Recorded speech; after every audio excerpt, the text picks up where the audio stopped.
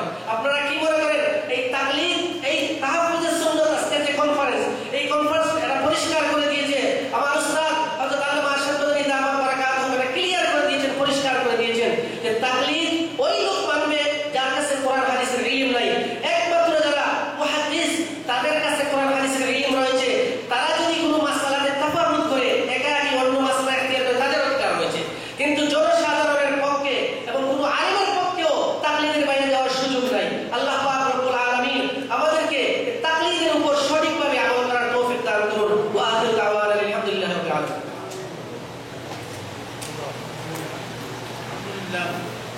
এখন আপনাদের সামনে সাংবাদিক বয়ান করবেন হযরত আল্লামা নুরুল ইসলাম লিটু সাহেব। আপনাদের মাত্র 5টা মিনিট সময় আমরা নিতে চাই। যে আমরা এই যে আয়োজন করেছি, আয়োজনে আপনারা বুঝতে পারবেন যে অনেক খরচ হয়েছে। এর মধ্যে কিছু বয়ান আমাদেরকে সাহায্য করেছে, বিশেষ করে আমাদের বৈদ্যুতিক মসজিদে অনেক বয়ান সাহায্য করেছে। এখন যদি আপনারা সবাই একটু সামান্য আমাদেরকে সাহায্য করেন, তা আমাদের একটু এখন সহজ হবে। আমাদের এখনও বাজেটে হয়ে গেছে, যদি কিছু মনে না করে মাত্র 5 মিনিট আমাদের কিছু পাই আছে, যদি আমরা 5 মিনিটের পরেই আমরা শুরু করে দিই। আপনারা যাদেরকে বলা হয়েছে একটু তাড়াতাড়ি হাঁটেন, মাত্র 5 মিনিট। আলহামদুলিল্লাহ, আমি আগেও বলেছি যে মাদানী একাডেমির পক্ষ থেকে বিভিন্ন কাজ চলতেছে।